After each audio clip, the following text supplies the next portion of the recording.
Favas contadas com o Casal Mistério. Estás ainda a sentar-te? Não, já estou sentadíssima. Bom Estás dia! Por pouco não apanhei aqueles preparativos que eu gostava tanto de partilhar com os nossos ouvintes, que dão por... não consigo. Qualquer dia começa a gravar isto antes. Bom dia, assim. bom ano, já estamos em 2024. Bom ano. Entraste com o pé direito, conta-me tudo, meu querido marido mistério. E entrei a pé juntos. Bom, de facto não estavas em grandes condições, não é? Na passagem de ano não vamos contar, nem vamos partilhar. Não, é melhor não, isso fica connosco, em intimidade. Bem, eu para variar entrei com as tradicionais 12 passas na boca, o que confesso... E muito champanhe. Não, champanhe também, mas não é de toda a minha tradição favorita. Não gosto de nada de passas. Mas nunca perdes. Mas não é? faço questão porque a pessoa é supersticiosa e pelo simples não enfia as 12 Adoro a maneira como dizes supersticiosa. Supersticiosa. Exato. E então... Sabias que os espanhóis não usam passas, ou não? Sabia. Usam uvas frescas. Pois sabia, com Sabias certeza. disso? Sabia, sabes porquê? Mas Tu já falaste nisso uma vez. Não falei, não. Neste programa. Falaste, não. Neste programa, no primeiro programa, de nome Favas Contadas, a origem da expressão Favas Contadas, tu falaste das uvas também. Das uvas? Ai, foi. Falaste a propósito da tradição... Olha que já não me lembro. Exatamente, falaste. Mas diz-me. É melhor irem ver. Exatamente. Mas a tradição vai de lá. Vem das uvas frescas dos espanhóis? Não, a tradição das passas. Pois, é isso que eu estou a perguntar. Vem das uvas frescas dos espanhóis? Vem das uvas frescas. Não, então, não. como assim? O costume de comer uvas frescas com champanhe nasceu em França. Mas só era usado pela aristocracia. Estás a ver? Também é bem feita. Deus Nosso Senhor. É da Mini, peço desculpa. Pois, gozaste com a superstição. Exatamente. Deus não dorme. Mas era usado este costume das uvas frescas com champanhe, era usado pela aristocracia. O hábito foi importado pela nobreza espanhola, claro, porque copiavam tudo o que vinha de França, mas nunca se espalhou pelo resto da sociedade. Até que em 1880, a Câmara de Madrid, a Câmara Municipal de Madrid, teve a brilhante ideia de criar uma taxa municipal para quem celebrasse o Dia de Reis nas ruas da cidade. Portanto, quem celebrava, levava com uma taxa. É claro que foi tudo para a rua, mas em protesto. Como é Claro. Mas foram antes de entrar em vigor a proibição. Okay. E por isso juntou-se uma multidão de madrilenos na Puerta del Sol, na passagem de ano, a protestar contra o imposto e contra a alta sociedade espanhola. E até hoje... a passagem de ano é lá. Até hoje a passagem de ano é lá. Mas para ridicularizar a classe dirigente, a multidão usou uvas secas e velhas para fazer o brinde da meia-noite e não as uvas frescas que usava a aristocracia. Aliás, também é verdade que as uvas que se encontram nesta época do ano são velhas e secas. Exatamente. Não é? A apanha das uvas é no verão, em setembro, normalmente, não é? Portanto, em dezembro já está tudo podre. Exatamente. Comer uvas frescas em dezembro, então na altura, hoje em dia já é todo o ano porque tem-se estufas. Mas na altura, comer uvas frescas em dezembro era um luxo. O protesto teve sucesso e nos anos seguintes algumas pessoas repetiram a graça. Mas a moda só se tornou generalizada quando em 1909 houve um excedente de uvas junto os produtores de Alicante. Ok, e então aí... Especialmente um tipo de uvas que se chamava aledo, ainda existe, e que são colhidas só no fim de outubro. Portanto, são uvas mais tardias. Então e houve um excedente enorme. Foi uma forma de escoar as uvas que não foram vendidas.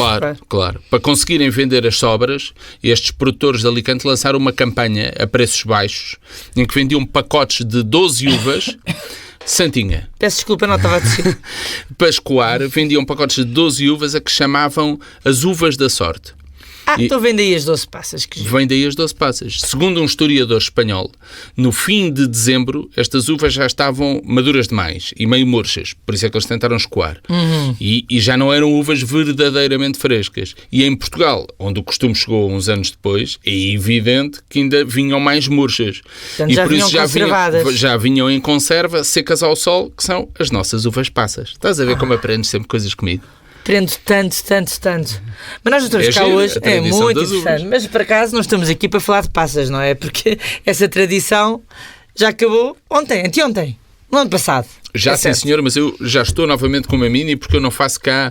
Programas a seco. Não faço cá dietas de álcool durante muito tempo. não. Pois, mas desde quando é que fizeste dieta? Hoje estamos a basicamente... Fiz no dia 2.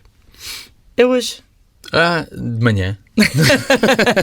Bem, estamos cá hoje, mas é para falar do bolo mais famoso desta semana. O famoso bolo rei, como é óbvio, não é? E esse só existe em Portugal ou também veio de Espanha? Conta-me lá. Não veio de Espanha, mas veio de França. Outra vez também, como as Veio uvas. de França. A receita foi trazida de Paris, no final do século XIX, por um senhor chamado Baltasar Rodrigues Castanheiro Júnior. Portanto, havia o senhor Baltasar filho Rodrigues Castanheiro. do Baltasar Rodrigues Castanheiro. Sénior. Ele era o dono da Confeitaria Nacional, em O Lisboa. Júnior ou o Sénior? O sénior fundou e depois passou para o júnior. O júnior era o dono nesta altura, na segunda metade do século XIX, e fez uma viagem a Paris onde conheceu pela primeira vez este bolo originário das províncias francesas a sul do Rio Loire. Porque a norte do Rio Loire é um bolo diferente. E este bolo chama-se Gâteau des Rois. Bom. E é um bolo feito de massa de brioche com frutas cristalizadas. Mas não tem frutos secos? Nada de frutos secos. Então não é grande coisa. Não tem nada a ver com o tal bolo a norte do Rio Loire, que é a galette des rois, que é tradicional em Paris. E já essa sei. sim é mais famosa em França, porque É feita tradicional com em massa Paris. folhada, não é? É com massa folhada e recheada com creme, mas também tem Como os pouco- nossos duchesse? Não, o duchesse não é com massa folhada. Então não é? Não, senhor. Peço desculpa, percebo nada disso. Esta é mesmo massa folhada em camadas e depois recheado No com folhas? creme. Sim. Pronto. E este Gâteau des Rois, não, é com massa de brioche. Mas também tem pouco a ver com o nosso bolo rei, que leva frutos secos. Este Gâteau des Rois não leva. E leva uma massa ligeiramente mais densa do que a do brioche. Não. Mas Sim, foi inspiração. Foi Está bem, inspiração. mas uma das poucas coisas em comum é a forma, não é? E as frutas cristalizadas. Frutas cristalizadas. A forma em círculo com um buraco no meio é o Da que argola? é a única coisa que une estes três bolos. O gâteau, a galette e o nosso bolo rei. Normalmente era servido os bolos eram servidos com uma coroa no meio, uma coroa dourada no meio. A coroa Cheguei que a ver dava o esses nome ao bolos bolo. assim, também A coroa tenho que dava- ideia. mesmo cá em Portugal, em algumas zonas do país, ainda hoje é feito dessa forma tradicional com a coroa dourada no meio, que é a coroa que dá o nome ao bolo. Então Ao foi bolo o rei. tal Baltasar Júnior que criou a receita cá? Não foi bem ele. Ou melhor, não foi só ele. O Baltasar, Ele trouxe. o belo do Baltasar Castanheiro, Júnior? Júnior, trouxe para Portugal a receita, mas trouxe também um cozinheiro de Paris que dava pelo nome de Grégoire. Grégoire ou Grégoire? Grégoire. E que recriou a receita em Portugal. Se tivesse aceito não era Grégoire. Mas não tem. Pois. E ele é que recriou a receita em Portugal, que era o confeiteiro da Confeitaria Nacional. Ainda existe hoje. Não é? Pois existe, com certeza. E o bolo rei é conhecidíssimo. Aliás, nós fizemos uma eleição aqui há uns anos. E os dois finalistas com o eram? chefe José Avilés e os E dois um dos finalistas era a Garrete e a Confeitaria Nacional. Exatamente. Por acaso ganhou a Exatamente. Garrete. Não ganhou, não. Ganhou. a Confeitaria Nacional. Já não me lembro. Mas eu, como gosto mais da Garrete, defendo a Garrete. Mas pode ir pesquisar no nosso blog e confirmar Pois é. qual é o Já melhor fomos bolo amigos. rei de Lisboa. Nesta altura, em que o Baltasar Castanheiro Júnior estava à frente da confeitaria, ela já era uma das mais famosas pastelarias de Lisboa. Já tinha 2 andares, um elegante salão de chá. Mas não era no Marquês na de parte Pombal, cima. ou era? Era exatamente no mesmo sítio. Não é no Marquês de Pombal, é na Rua da Betesga. Então Ali estou ao a baralhar lado- com outra que há ali perto da Química Castelo Branco. Não, era no mesmo sítio na Rua da Betesga. Sim. Só que ainda não tinha as 4 portas abertas. Depois é que foi crescendo e foi ganhando as portas e Sim. ganhou o andar de cima, que era o salão de chá, que era um salão de chá super elegante na época. E nas montras tinha uma coleção invejável de bolos, muitíssimo bem apresentados, à maneira francesa, e feitos à base de ovos e amêndoa, essencialmente, que são as receitas tradicionais portuguesas. As lampreias de ovos, aliás, eram das mais famosas do país, eram as da Confeitaria adoro Nacional. lampreias de ovos. Adoro também. E é claro que o bolo rei, não é? Com aquele aspecto colorido, foi logo um sucesso imediato, não? Logo. Primeiro na Confeitaria Nacional e depois começou a ser copiado pelas outras pastelarias da cidade e depois as outras do resto do país. Em 1890 foi posto à venda pela primeira vez na Confeitaria Cascais, que ficava no Porto. Como assim? Peço desculpa pela contradição, mas é verdade. Confeitaria Cascais, o dono chamava-se Francisco Júlio Cascais. Francisco Júlio? Francisco Júlio, penso que era Júlio. Francisco Cascais, é mais Pronto. simples assim. Francisco Cascais E daí o nome não Confeitaria era de Cascais. Não, a confeitaria era no Porto. E era famosíssima Não, no estava a Porto. perguntar se o Francisco Júlio era de Cascais. Não sei onde é que Francisco Júlio nasceu. Foi buscar o apelido. Francisco Júlio ou Francisco Joaquim ou Francisco Cascais. Fica Bom. só por Francisco Cascais. Ok. A receita depois começa a evoluir à medida que é copiada e muda um bocadinho. As duas únicas coisas que eram comuns a todos os bolos reis vendidos em Portugal eram o formato em círculo e a fava escondida dentro da massa. Mas a fava é mais antiga, vem do tempo dos romanos. Isso é que já Lembro-me muito falámos. bem. Já, sim, Isso é que senhora. já falámos no Tu outro explicaste no primeiro programa que fizemos, quando que explicámos a origem da expressão favas contadas. Exatamente. Por acaso o nome do nosso podcast, para os mais distraídos. Exatamente. Explicaste exatamente que vem do tempo dos romanos, a fava. E vem das Saturnálias, que eram as Exatamente. festas celebradas nesta altura do ano, em dezembro, Em honra de de Saturno. Claro. Durante um banquete no início das festas era colocada uma fava seca dentro de um bolo. Só que aí era bom sinal. Era apanhar bom a sinal. fava. Na época, a fava era símbolo de fecundidade e quem encontrasse a fava seca era eleito o rei da festa e ganhava poderes para reger soberanamente os festejos. Portanto, Se calhar tinha que os pagar, não era assim tão bom, não? Depois, mais tarde, quem saía a fava era também o rei da festa, mas tinha que pagar o bolo no próximo ano. Pronto. Esta tradição manteve-se mesmo com a Igreja Católica. Mesmo. Sim. Como as Saturnálias eram celebradas em dezembro, Sim. a tradição passou a ser relacionada primeiro com o Natal e durante a Idade Média passou a ser relacionada com o Dia de Reis. Aliás, ao contrário do que muita gente possa pensar, o nome Bolo Rei não vem da monarquia, vem dos 3 reis magos. Que giro.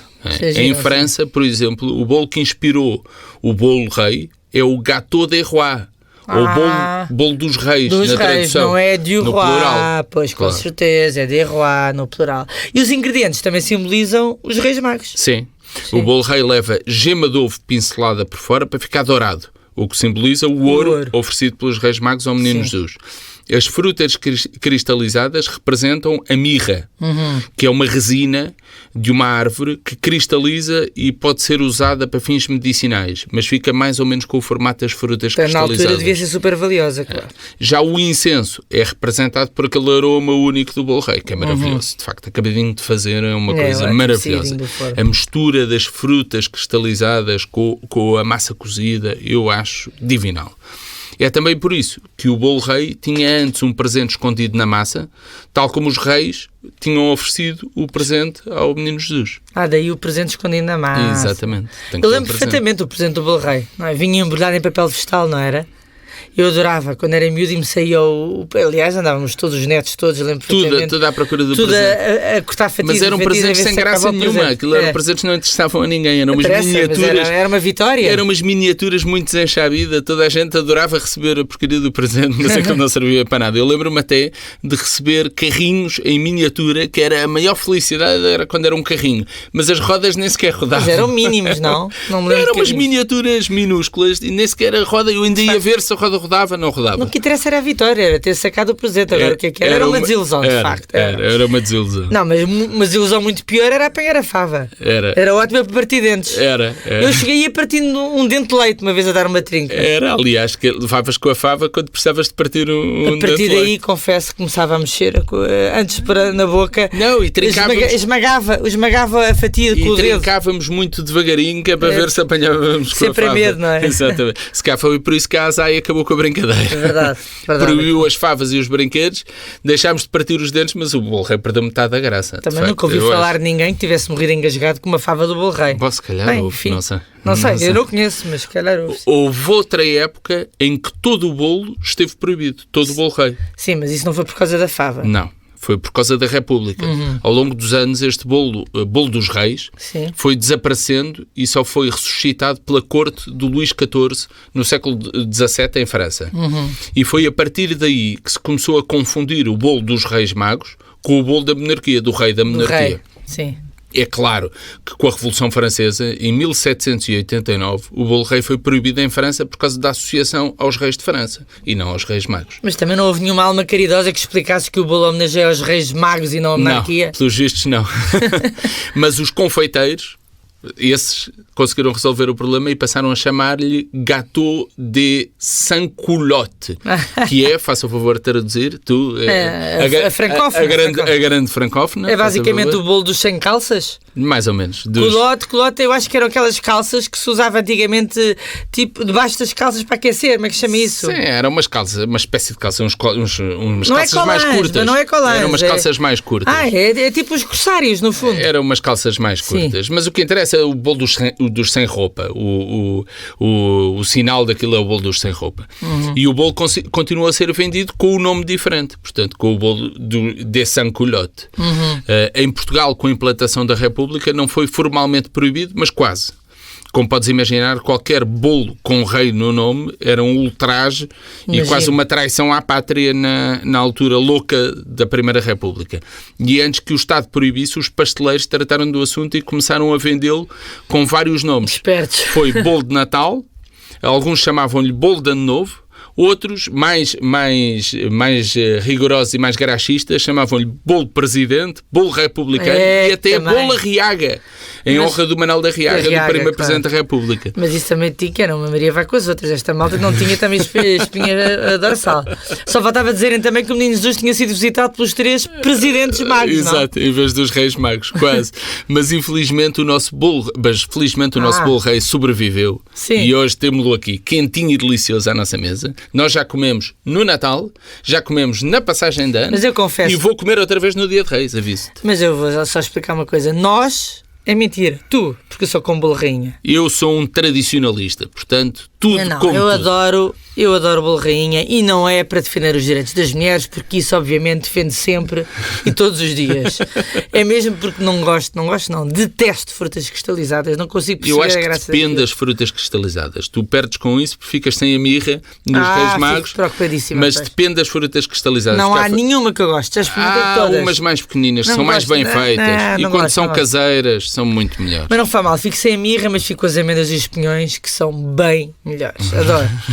Bem, é verdade, no entanto, só voltamos em fevereiro. É verdade. Não é verdade, vamos de férias. Também temos direito a isso, ou não? Também temos direito a férias. Por isso estamos de volta no dia 6 de fevereiro, com a 3ª temporada de Favas Contadas, não é? Portanto, aproveita este interregno. Para nos mandar ideias para mais programas também. Não só para mandar ideias, mas para ir ouvir os episódios para trás que não ouvimos. Sim, já fizemos 32 programas, já foi algum. Muita coisa, foste contar. Fui. Pois fui. Sou com os arquivos. Bem, nós voltamos em fevereiro e para o ano só. E para o ano. Até lá? Mas para o ano, o quê? Já estamos no novo ano. Mas olha, até lá, bom ano. Bom ano. Não, há aquela coisa de ceder bom ano até ao fim de janeiro, não é? Exatamente. E até ao fim de janeiro diz só nos vemos. Eu gosto daquelas pessoas que se despedem no dia 31 e depois voltam no dia. Até para o ano. Até para o ano, tipo daqui a meia hora. Bem, nós já estamos em 2024. Tenham um ótimo ano e nós voltamos, se os quiser, mais. Magrinhos nas nossas férias. Mais magrinhos? Não sei, não vou fazer dieta, avisos. Bom ano novo! Bom ano novo!